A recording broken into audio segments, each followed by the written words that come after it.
আবারও পুকুর থেকে বিপুল পরিমাণে আগ্নেয়াস্ত্র ও গুলি উদ্ধার করল বেঙ্গল এসটিএফ।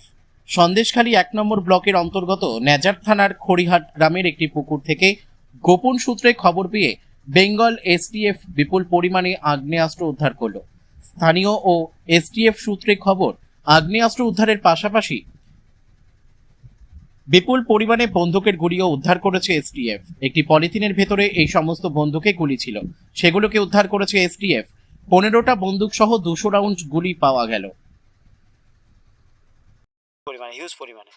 কি মনে হচ্ছে এগুলো কোথা থেকে আসলো, মানে এর পিছনে দেখুন কারা এগুলো, মানে আছে? হ্যাঁ এগুলো মনে হচ্ছে বলতে আমরা যাদের দ্বারা আতঙ্কিত হই বিশেষ করে, তো এখানে ইটভাটায় বাড়ি মফিজুল মোল্লা, ওর ভাই হাপু, দ্বিতীয়ত হচ্ছে ওহিদ ঢালি যে প্রধান আছে বর্তমানে, এবং তার সাথে সাথে মতিউর রহমান তরফদার। এরাই হচ্ছে মূলত চক্রান্তকারী, কারণ এরা সম্পূর্ণ সাজান শেখের সাকরেদ।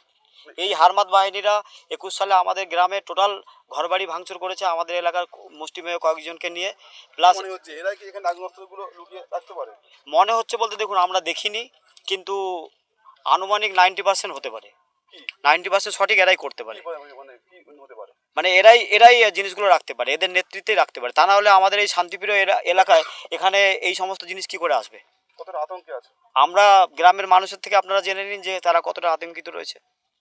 প্রতিটা মানুষকে জেনে নিন, প্রত্যেকটা মানুষই আতঙ্কিত, কারণ কখনো এই জিনিসটা কখনো এর আগে দেখেনি। হ্যাঁ, আমরা চাই আমাদের যে সরকার আছে, সরকারের কাছে আমাদের গ্রাম প্রতিবেশী তরফ থেকে আবেদন, করজোড়ে আবেদন, যে আমাদের এই যে দুর্ঘটনাটা ঘটলো এর জন্য সরকার এসে আমাকে লাভালো, আমরা দুজন ছিলাম, আমরা এসে মালগুলো তুলেছি, এইটুকুই জানি, আর কিছু জানি না।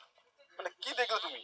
ওই সব বন্দুক টন্দুক তুলে দিলাম, স্যাররা খুললো, খুলতে সব কিছুই দেখা গেল। কি দেখতে পেলে? ওই বন্দুক, দানা, এইসব। তোমাদের এখান থেকে উদ্ধার হয়েছে, তোমরা কি আতঙ্কে আছো? হ্যাঁ, তা তো হঠাৎ কারণে যদি এরকম হয়ে থাকে আমরা আতঙ্কে থাকবো না? অবশ্যই। এবারে ওই জিনিসগুলো যে কোথার থেকে আসলো, কি ব্যাপার, সেগুলো আপনারা দেখবেন। আপনার নাম?